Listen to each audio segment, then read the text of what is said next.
அஸ்ஸலாமு அலைக்கும் வரஹ்மத்துல்லாஹி வபரகாத்துஹு. அன்புக்குரிய சகோதர சகோதரிகளே, புனிதமான ஷாபானுடைய மாதத்திலே இருக்கிறோம். புனித ரமதானை எதிர்பார்த்து கொண்டிருக்கிறோம்.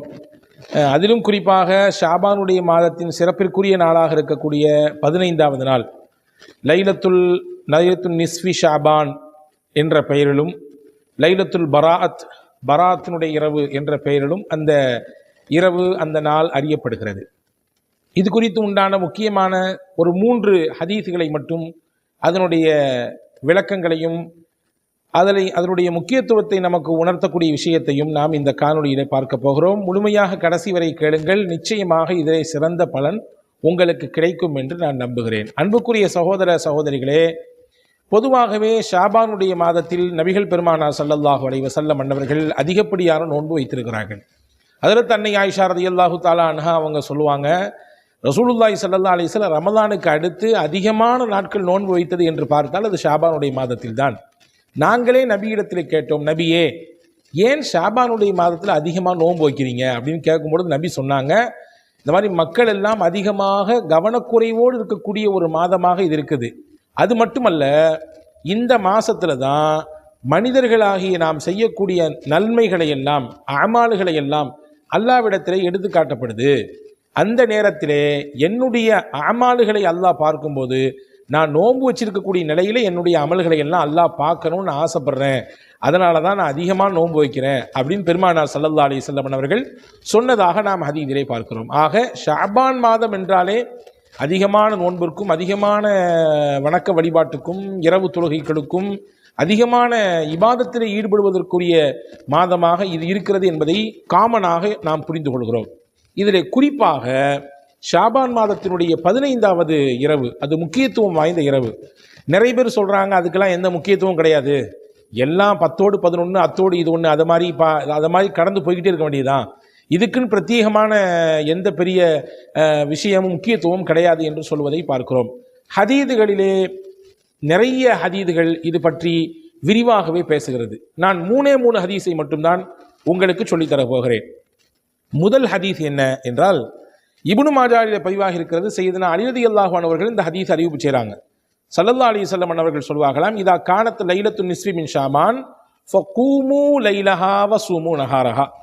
இது ரொம்ப முக்கியமான ஹதீஸ். ரசூலுல்லாஹ் சொன்னார்கள், ஷாபானுடைய 15வது நாள் வந்துவிட்டால் அந்த இரவு நீங்கள் கியாம் செய்யுங்கள், நின்று வணங்குங்கள்.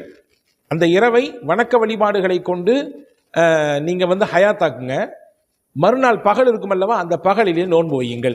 இதுதான் இந்த நாளில் இரவிலே நிறைய இபாதத் செய்கிறதுக்கும் மறுநாள் பகலிலே நோன்பு வைப்பதற்கும் அடிப்படையான ஹதீஸாக இருக்கிறது. பெருமானார் ஸல்லல்லாஹு அலைஹி வஸல்லம் சொல்லிட்டு இதில் தான் சொன்னாங்க, இந்த இரவினுடைய பின்னேரத்தில் தான் அல்லாஹு தாலா துன்யா இருக்கக்கூடிய, இந்த உலகம் இருக்கக்கூடிய அந்த அதுக்கு மேலாக இருக்கக்கூடிய வானத்திலே கேட்கிறான், அலா முஸ்தக்ஃபிரின், யாராவது உங்களில் மன்னிப்பு தேடுறவங்க இருக்கிறீங்களா, நான் உங்களை மன்னிக்கிறேன். யாராவது உங்களை ரிசுக்கை தேடுறவங்க இருக்கிறீங்களா, நான் உங்களுக்கு ரிசுக்கு கொடுக்குறேன். யாராவது பலா முசீபத்துகளை விட்டு, ஆபத்துகளை விட்டு, சோதனைகளை விட்டு பாதுகாப்பு தேடுறவங்க இருக்கிறீங்களா, கேளுங்க, நான் பாதுகாப்பு தர்றேன். இன்னும் இன்னும் இன்னும் இன்னும் என்னென்ன தேவை கேளுங்க கேளுங்க கேளுங்க என்று அல்லாஹ் கேட்டுக்கிட்டே இருக்கிறான். எதுவரை என்றால் ஹத்தா யத்லு அல் ஃபஜர், ஃபஜர் உதயமாகும் வரை என்று பெருமானார் ஸல்லல்லாஹு அலைஹி வஸல்லம் சொன்னார்கள். அப்போ இந்த இரவை மையப்படுத்தி தான், இந்த இரவை முக்கியத்துவப்படுத்தி தான் பெருமானார் ஸல்லல்லாஹு அலைஹி வஸல்லம் இதை பேசியிருக்கிறார்கள் என்பதை நம்மால் புரிய முடிகிறது. அப்போ இந்த இரவுக்கு தனிப்பட்ட முறையில் முக்கியத்துவம் உண்டு என்பதை ரசூலுல்லாஹ் இதன் மூலமாக காட்டுகிறார்கள். இதற்கு அடுத்து இருக்கக்கூடிய பகலுக்கு முக்கியத்துவம் உண்டு என்பதனால்தான் அந்த நாளை குறித்து நீங்கள் நோன்பு வையுங்கள் என்று சொல்லியிருக்கிறார்கள். ஷாபான்ல பெரும்பகுதியான நாட்கள் நோன்பு வைத்த ரசூலுல்லாஹ் பிரத்யேகமாக அந்த 15வது நாள் நீங்கள் நோன்பு வைங்க என்று சொன்னதிலிருந்தே புரியுது அது முக்கியத்துவமான நாள் என்பது நமக்கு புரிகிறது. எனவேதான் அறிஞர் பெருமக்கள், தாபியின்கள், சஹாபாக்களை பார்த்த பெருமக்கள் அவர்கள் எல்லாம், அவங்களில் பல பேர் இந்த இரவை ஹயாத்தாக்குவாங்களாம். ஹதீஸ் கிரந்தங்களிலே, தஃப்சீர், திருக்குரானுடைய விரிவுரைகளிலே பல்வேறு ஆக்கப்பூர்வமான அறிவார்ந்த விவாதங்கள் செய்யக்கூடிய அறிஞர் பெருமக்கள், குறிப்பாக இமாம் மக்ஹூல் போன்ற அறிஞர்கள், இஸ்ஹாக் பின் ராகவைஹி போன்ற அறிஞர் பெருமக்கள், ஹாலித் பின் சஅதான் போன்ற தாபீன்களிலே கட்டுப்பட்ட அஜல்லு தாபீன்களாக இருக்கக்கூடிய இவர்கள் எல்லாம் இந்த இரவு வந்துவிட்டால் புத்தாடை உடுத்துவாங்களாம், புது ட்ரெஸ் போடுவாங்களாம். எத்தபஹரூன், நல்ல நறுமணங்களை போட்டுக்கொள்வார்கள். வீடுகளெல்லாம் கமகமக்க நறுமணங்கள் கமலக்கூடிய விதத்திலே தங்களுடைய வீடுகளிலே நம்ம ஊரில் போடுறாங்கல்ல சாம்பிராணி, அல்லது வீட்டில் நல்ல வாசனை திரவியங்கள் போடுவார்களாம். எல்லாரும் சேர்ந்து பள்ளியிலே போய் கூட்டாக அமல் செய்வார்களாம். அமல் செய்து அந்த இரவை முழுமையாக ஹயாத்தாக்குவாங்க. அந்த இரவை நல்ல அமல்களை கொண்டு அந்த இரவை கழிப்பார்கள் என்பதாக தாபீன்களுடைய வரலாறுகளை படிக்கிற பொழுது அவர்கள் செய்த இந்த செயலிலிருந்து நம்மால் புரிந்து கொள்ள முடிகிறது. அப்போ இந்த இரவு முக்கியமான இரவு என்பதை ரசூலுல்லாஹ் இந்த ஹதீஸிலே உணர்த்துகிறார்கள். எனவேதான் ஃபகூமு லைலஹா, இரவிலே நீங்கள் நின்று வணங்குங்கள் அந்த 15வது இரவு. ஒவ்வொரு நாள் இரவிலும் பெருமானார் ஸல்லல்லாஹு அலைஹி வஸல்லம் தஹஜ்ஜத்தை பின்னேற தொழுகையை தொழுதிருக்கிறார்கள். குறிப்பாக இந்த ஷாபானின் 15வது நாள் சொல்வதிலிருந்து நமக்கு இதனுடைய முக்கியத்துவம் புரிகிறது. இது ஒரு ஹதீஸ். இரண்டாவது ஹதீஸிலே ஹஜரத் பெருமானார் ஸல்லல்லாஹு அலைஹி வஸல்லம் அறிவிக்கக்கூடிய ஹதீஸை ஆயிஷா அம்மா அறிவிக்கிறாங்க. பைஹக்கியில் இந்த ஹதீஸ் வருகிறது. பெருமானார் ஸல்லல்லாஹு அலைஹி வஸல்லம் அவர்கள் இந்த ராத்திரியில நீண்ட நேரம் தொழுதார்கள். எந்த அளவுக்கு தொழுதாங்கன்னா, நான் நினைச்சேன் ரசூலுல்லாஹ் சஜிதாலேயே அல்லாஹ் அவங்கள கைப்பற்றிக்கிட்டானோ, அவங்களுடைய ரூஹ அல்லாஹ் கைப்பற்றிக்கிட்டானோன்னு நினைச்சேன். அந்த அளவுக்கு ரொம்ப நேரம் தொழுதார்கள், ரொம்ப நேரம் சஜிதாவில் துவா செய்தார்கள். அப்போ ரசூலுல்லாஹி ஸல்லல்லாஹு அலைஹி வஸல்லம் அவர்கள் என்ற தொழுதெல்லாம் முடிச்ச பின்னாடி கேட்டாங்க, ஹல் தத்ரி ஐயு லைலத்தின் ஹாதிஹி ஆயிஷா, ஆயிஷாவே இந்த இரவு எந்த இரவுன்னு உனக்கு தெரியுங்களா, உங்களுக்கு தெரியுமா, இந்த இரவு என்ன இரவுன்னு உங்களுக்கு தெரியுமான்னு கேட்டாங்க. இப்போ நான் சொன்னேன் அல்லாஹ்வுக்கும் ரசூலுக்கு தான் தெரியும். அப்போ ரசூலுல்லாஹ் சொன்னாங்க, இதுதான் ஷாபான் மாதத்தினுடைய 15வது இரவு. இந்த இரவின் முக்கியத்துவம் என்னவென்றால், அல்லாஹு தாலா இந்த இரவிலே யாரெல்லாம் தங்களுடைய தவறை பாவத்தை தன்னுடைய வாழ்க்கை நடந்துவிட்ட அந்த தப்பு தண்டாக்களுக்கெல்லாம் மன்னிப்பு கேட்கிறார்களோ அவர்களை எல்லாம் அல்லாஹ் மன்னிப்பான். யாரெல்லாம் அல்லாஹ்விடத்திலே தன் அருளை கேட்கிறார்களோ, ரஹமத்தை கேட்கிறார்களோ, அல்லாஹ் அவர்களுக்கெல்லாம் தன்னுடைய ரஹமத்தை கொடுப்பான். இது ரொம்ப முக்கியமான இரவு. இந்த இரவில் அல்லாஹ்விடத்தில் அதிகமாக துவா செய்யணும், அல்லாஹ்ட்ட அதிகமாக பாவம் மன்னிப்பு கேட்கணும், அல்லாஹ்ட்ட அதிகமாக அல்லாஹுடைய அருளை கேட்கணும் அப்படின்னு சொல்லிட்டு எல்லாத்துக்கும் அல்லாஹ் மன்னிப்பான். ஆனால் ஒருத்தருக்கு மட்டும் அல்லாஹ் மன்னிப்பு கொடுக்கறத கொஞ்சம் பின்தள்ளி போட்டுட்டான். யார் அது அப்படின்னா, யார் பகையோடு வன்மத்தோடு வெறுப்போடு பேச்சுவார்த்தை இல்லாமல் முறிச்சுக்கிட்டு இருக்காங்களோ, உறவை முறிச்சுக்கிட்டு இருக்காங்களோ, அவங்களுடைய பாவ மன்னிப்பை மட்டும் கொஞ்சம் கிடப்பில் போட்டு விட்டான்.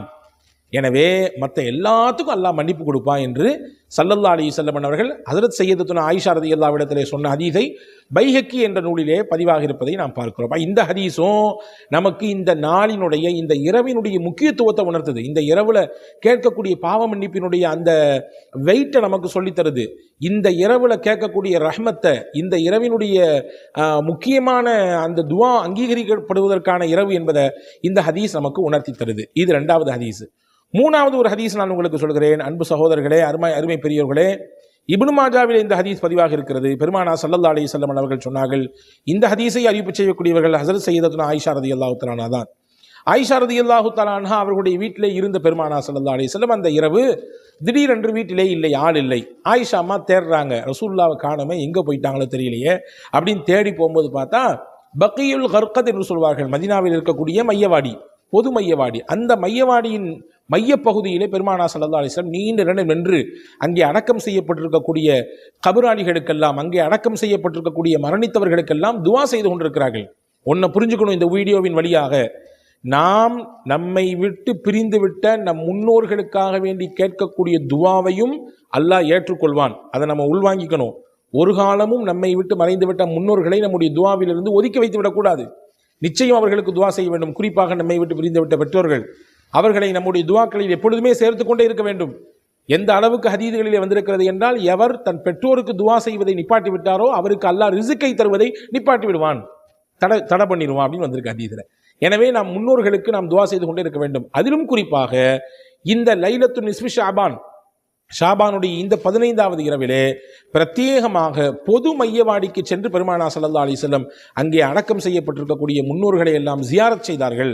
ஜியாரத் செஞ்சுட்டு இருக்கும்போது ஆயிஷாமா உள்ள வர்றாங்க. ஆயிஷாமா கேட்குறாங்க, என்ன ரசூலுல்லாஹ் கேட்குறாங்க, ஆயிஷா அவர்களே என்ன நீங்கள் பயந்து போயிட்டீங்களா, அல்லாஹ்வும் ரசூலும் உங்களுக்கு மாற்றம் செஞ்சிருவாங்கன்னு நீங்கள் பயந்துட்டீங்களா, அதாவது உங்களுக்குரிய நாளில் நான் எந்திரிச்சு வந்துட்டேனே, வேற ஏதாவது மனைவிமார்களுடைய வீட்டுக்கு போயிருப்பனோ அப்படின்னு நீங்கள் பயந்து திடுக்கிட்டு வந்திருக்கீங்க போல தெரியுத. ஒன்றை புரிஞ்சுக்குங்க, இந்த ராத்திரி லைலத்து நிஸ்ஃபி மின் ஷாபானுடைய 15வது இரவு. இந்த இரவிலே பிரத்யேகமாக அல்லாஹு தஆலா வானத்தினுடைய கீழ்முகட்டுக்கு வருகிறான். வந்து அல்லாஹ் யாரெல்லாம் மன்னிப்பு கேட்பார்களோ எல்லோருக்கும் மன்னிப்பை தருகிறான். ஃபயக்ஃபிரு லி அக்ஸரி மின் அததி ஷஅரி கனம். கனம் என்ற ஒரு கூட்டம் இருந்தது, அதாவது ஒரு குறிப்பிட்ட கூட்டத்தினர்கள் இருந்தார்கள். அவங்கள்ட்ட இருக்கக்கூடிய ஆடுகளில் எல்லா ஆடுகளுக்குமே நிறைய முடிகள் இருக்கும், ரோமங்கள் இருக்கும். அந்த ரோமங்களை எல்லாம் விட அதிகமாக ஒருவர் பாவம் செய்திருந்தாலும் கூட அல்லாஹ் இந்த இரவிலே அவர் மன்னிப்பு கேட்டால் நிச்சயமாக மன்னிப்பான் என்று ஒரு குறிப்பிட்ட கூட்டத்தினர்களுடைய ஆட்டை சுட்டி காட்டி, அந்த ஆடுகளிலே இருக்கக்கூடிய ரோமங்கள் எண்ணி நடங்காதது, எண்ண முடியாது, அவ்வளவு எண்ண முடியாத எண்ணி நடங்காத பாவத்தை ஒருவர் செய்திருந்தாலுமே கூட இந்த இரவில் அல்லாஹ்விடத்திலே கேட்டால் மன்னிப்பான் என்று பிரத்யேகமாக ரசூலுல்லாஹ் இங்கே சுட்டி காண்பிக்கிறார்கள். இந்த ஹதீஸில் 2 விஷயம் புரியுது. இந்த இரவிலே பிரத்யேகமாக பெருமானார் ஸல்லல்லாஹு அலைஹி வஸல்லம் அவர்கள் அங்கே அடக்கம் செய்யப்பட்டிருக்கக்கூடிய அந்த மன்னரை வாசிகளை சந்தித்தார்கள், அவர்களுக்காக வேண்டி மன்னிப்பு கேட்கிறார்கள் என்பதும் புரிகிறது. இந்த இரவில் பிரத்யேகமாக அல்லாஹ்விடத்திலே கேட்கக்கூடிய துஆவிற்கு அல்லாஹ் மன்னிப்பை கொடுப்பான். எவ்வளவு அதிகமான பாவங்களை ஒருவர் செய்திருந்தாலும், எவ்வளவு அளவுக்கு அதிகமான எண்ணி நடங்காத குற்றங்களை, குறைகளை, தவறுகளை செய்திருந்தாலும் மனம் வருந்தி திருந்தி கண்ணீர் விட்டு அல்லாஹ்விடத்திலே தௌபா செய்தால் நிச்சயம் அல்லாஹ் ஏற்றுக்கொள்வான் என்பதும் இந்த ஹதீஸிலிருந்து புரிகிறது. ஆக 3 ஹதீஸுகளை சொல்லியிருக்கிறேன். இந்த 3 ஹதீஸுகளுமே முத்தாய்ப்பாக இந்த இரவினுடைய முக்கியத்துவத்தை நமக்கு உணர்த்துகிறது. இதையெல்லாம் உணர்ந்ததினால்தான் தாபீன்களிலே 2 பிரிவினர்கள் இருந்தார்களாம். ஒரு கூட்டம் ஏற்கனவே நான் சொன்ன இமாம் மக்ஹூல் ரஹ்மஹுல்லா, இமாம் இஸ்ஹாக் இப்னு ராஹவேஹி போன்ற அறிஞர், ஹாலித் இப்னு சஅதான் போன்ற அறிஞர் பெருமக்கள் எல்லாம் ஜமாத்தா நீங்கள் என்ன செய்யுங்க, போய் மஸ்ஜிதில் உட்கார்ந்து இந்த இரவை நீங்கள் முழுமையாக இபாதத்தை கொண்டு கழிங்க, பகலில் நோன்பு வைங்கன்னு சொன்னாங்க. இன்னும் சில அறிஞர்கள் இருந்தாங்களாம், ஜமாத்தா இல்லாட்டியும் கூட வீடுகளில் தனிப்பட்ட முறையிலாவது நீங்கள் உட்கார்ந்து நல்லமல் செய்யுங்கள், இந்த இரவை வீணாக்கி விடாதீர்கள், இந்த இரவில் அதிகமான அல்லாட்ட பாவ மன்னிப்பு கேளுங்க, தௌபா செய்யுங்க என்றெல்லாம் சொல்லிக் கொடுத்தாங்க. ஆக மொத்தத்தில் தாபீன்களில் யாரும் இந்த இரவை மறுக்கவில்லை, கிடையாது என்று சொல்லவில்லை, இதற்கு முக்கியத்துவம்லாம் கிடையாது அப்படி இப்படி என்றெல்லாம் தாபீன்கள், சஹாபாக்களை பார்த்தவர்கள், உயர்ந்த முன்மாதிரியான ஒரு நிலையில இருந்தவங்க தான் தாபீன்கள் என்று சொல்லப்படக்கூடிய நல்லோர்கள், சலஃபுகள். அப்போ அவங்கள்ட்ட இந்த விஷயத்தை நம்மளால் பார்க்க முடியுது. எனவே இந்த இரவை மிகச்சிறப்பாக நாம் கையாள வேண்டும், இதனுடைய முக்கியத்துவத்தை உள்வாங்கிக் கொள்ள வேண்டும், அதிகமாக நன்மைகள் செய்ய வேண்டும். எனவே தான் நம்முடைய முன்னோர்கள், பெரியோர்கள் மக்ரிப் தொழுதற்கு பிறகு கல்புல் குர்ஆன் என்று சொல்லப்படுகிற குர்ஆனுக்கு இருதயமாக இருக்கக்கூடிய சூரா யாசீனை ஓதி முக்கியமாக அல்லாஹ்விடத்திலே 3 முக்கிய கோரிக்கைகளை மையப்படுத்தி துஆ செய்து கொண்டிருக்கக்கூடிய வழக்கத்தை நம் முன்னோர்கள் ஏற்படுத்தியிருக்கிறார்கள். அது ஒன்றும் தவறானதும் கிடையாது. நல்ல துஆக்களை அல்லாஹ்விடத்திலே குர்ஆனினுடைய இருதயமாக இருக்கக்கூடிய சூரா யாசீனை ஓதி அதிலிருந்து இணைத்து அல்லாஹ்விடத்திலே அந்த முக்கியமான விஷயத்தை, ரிஸ்கினுடைய விஸ்தீரத்துக்காக வேண்டியும், பலா முசீபத்துகள் எல்லாம் நீங்குவதற்காக வேண்டியும், நீண்ட ஆயுளுக்காக வேண்டியும் வல்ல அல்லாஹ்விடத்திலே நாம் துஆ செய்து கொண்டிருக்கிறோம். இது ஒரு மிகச்சிறந்த வழிமுறையாகவும் ஒரு வழிகாட்டுதலாகவும் இருக்கிறது. இப்படி இந்த இரவை மக்ரிபிலிருந்தே துவங்கி மறுநாள் காலை வரை, ஃபஜ்ர் வரை நல்லமல்கள் செய்து நாம் இதை மிகச்சிறப்பாக அந்த இரவை கழிப்போம். மறுநாள் பொழுது 15வது பகல் பொழுதிலே நோன்பிருந்து வல்ல அல்லாஹ்விடத்திலே இந்த இரவினுடைய அனைத்து நன்மைகளையும் கேட்போம். வல்ல அல்லாஹ் நம் யாவருக்கும் மிகச்சிறந்த முன்மாதிரியான மக்களாக நம்மை வாழச் செய்தோடு மட்டுமில்லாமல் நிறைய நல்லமல்கள் செய்து அல்லாஹுடைய திருப்பொருத்தத்தை பெறக்கூடிய தௌஃபீக்கை எல்லாம் நமக்கு தருவானாக. ஆமீன். வஸ்ஸலாம். அஸ்ஸலாமு அலைக்கும்.